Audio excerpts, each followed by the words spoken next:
ఆత్మీయ క్రమశిక్షణ అంటే ఏంటి? ఓకే కంజు, ఆధ్యాత్మిక క్రమశిక్షణ అంటే మనం వ్యక్తిగతంగా దేవునితో సహవాసం చేయడము, దేవునికి సమీపంగా జీవించడమే. ఇది ఎలా సహాయపడుతుందంటే యేసయ్యలా మార్చబట్టకు సహాయపడుతుంది. కనుక మనము యేసయ్యలా జీవిద్దాము, ఆయనతో ముందుకు కొనసాగింపబడదాము. ఓ అవునా, ఈ రీతిగానేనా రోజు ప్రాక్టీస్ చేయడము, దాన్ని పొందుకునేంత వరకు మంచిగా ఫిట్ అయ్యేంత వరకేనా? అవును గింజో, నువ్వు సరిగ్గా చెప్పావు. మనం లాస్ట్ 2 వీక్లు ఏం నేర్చుకుందామో తెలుసుకుందాం. మొదటి లెసన్లో పి అంటే ప్రేయర్, ప్రార్థన. రెండో లెసన్లో మనము ఆర్ అనగా బైబిల్ చదవడం అని నేర్చుకున్నాము. బైబిల్ వాక్యము ఈ రీతిగా సెలవిస్తుంది, చూద్దాము. నీ కనులు ఎదుటని వాటిని తొలగిపోనికుము, నీ హృదయం ముందు వాటిని భద్రం చేసుకుము. సామెతలు 4:21. నేను చాలా ఆసక్తితో ఉన్నాను మిగతా ఆత్మీయ క్రమశిక్షణ గురించి నేర్చుకోవడానికి. ఇది నాకు దేవునిలా జీవించడానికి, దేవునితో సహాయం చేయడానికి ఉపయోగపడుతుంది. అవును, నువ్వు సరిగ్గా చెప్పు. ఇంకా మనం కొన్ని నేర్చుకున్నాం. ఈ అంటే ఎలిమినేటింగ్ డిస్ట్రాక్షన్స్. మనల్ని ఏదైతే దేవునితో గడపనివ్వకుండా ఇబ్బంది పెడుతున్నాయో వాటిని దూరపరచడమే.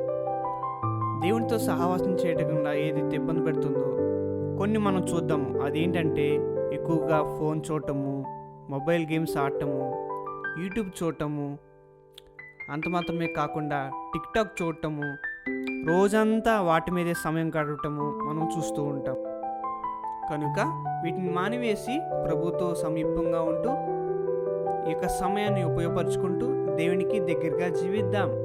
ఓకేనా పిల్లలు? ఆధ్యాత్మిక క్రమశిక్షణ అంటే ఏంటో ఒక చిన్న వీడియోలో మనం చూద్దాం. ఇక్కడ చూస్తున్న రీతిగా యూట్యూబ్, టిక్టాక్ వీటన్నిటినీ కరెక్షన్ టేప్తో ఎట్లా అయితే చెరిపేస్తున్నారో మన జీవితంలో కూడా దేవుణ్ణి దూరపరిచే వాటన్నిటినీ చెరిపివేద్దాం. ఓకే పిల్లలు, వాక్యం చూద్దాం. ఆకాశమందు ఆసీనుడైన వాడా, నీ తట్టు నా కన్నులెత్తుచున్నాను. దేవుని వాక్యము ఈ రీతిగా సెలవిస్తుంది. కీర్తనలు 123:1. ఓకే పిల్లలు, ఇక నుంచి మనము మన దృష్టిని దేవుని వైపు పెడుతూ మన దేవుని నుంచి దూరపరిచే వాటి నుంచి దూరంగా ఉందాం. జమి, మనం ఆధ్యాత్మికమైన క్రమశిక్షణ గురించి నేర్చుకున్నాం చర్చిలో, నీకు గుర్తుందా? అవును, ప్రార్థన చేయడం, బైబిల్ చదవడం, లెక్ష్యో డివినా, అదే కదా?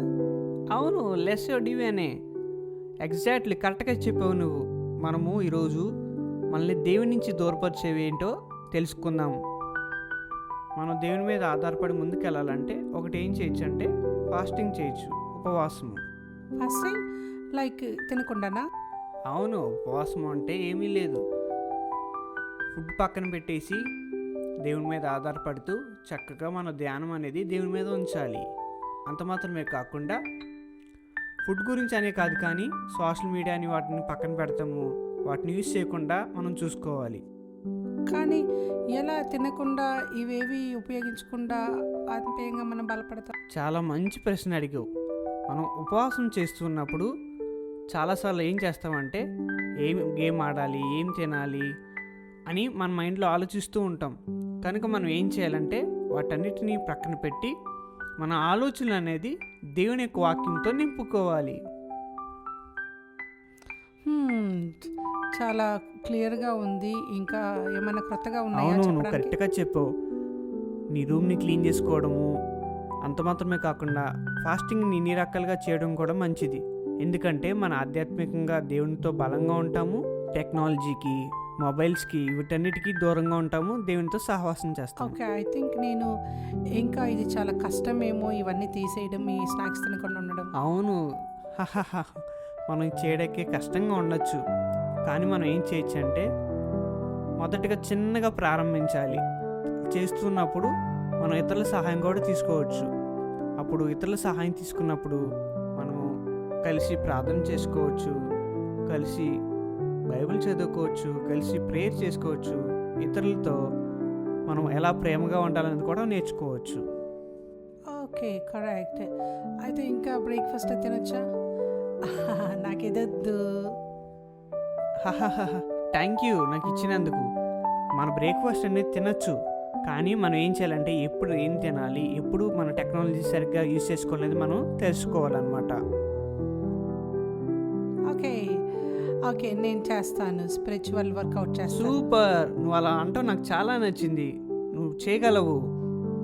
మనము చిన్న చిన్న వాటిలో ఆనందించడం అనేది చాలా మంచిది. ఎందుకంటే మనం రోజు ప్రేయర్ చేసుకుంటున్నామా, వాక్యం చదువుకుంటున్నామో, అందరితో కలిసి ప్రేమగా ఉంటున్నాం అనేది చాలా ఇంపార్టెంట్. కనుక విన్నారా పిల్లలు, మనల్ని దేవుడి నుంచి ఏదైతే దూరపరుస్తుందో మనం తెలుసుకోవాలి. మీరు ఈ లెసన్ ద్వారా మీరు నేర్చుకున్నారని ఆశిస్తున్నాను. సోషల్ మీడియాలో యూట్యూబ్, టిక్టాక్, మొబైల్ గేమ్స్ ఆడటము, మనం వీటన్నిటి నుంచి దూరంగా ఉండాలని తెలుసుకున్నాం కదా. సో ఎక్కడి నుంచి అయినా మనము వీటన్నిటి నుంచి దూరంగా ఉంటూ దేవునికి సమీపంగా ఉంటూ దేవునితో జీవిద్దాం. సో కనుక ఇప్పుడు నాతో కలిసి ఈ ప్రార్థన చేస్తారా? ప్రియమైన దేవా, నేను నేర్చుకోవాలనుకుంటున్నాను. నా జీవితంలో ఏదైతే నేను దూరపరిచేవి ఏదైతే ఉన్నాయో వాటిని నాకు చూపించండి. నాకు సెల్ఫ్ కంట్రోల్ నాకు దయచేయండి. యేసు నామములో అడుగుచున్నాను తండ్రి, ఆమేన్.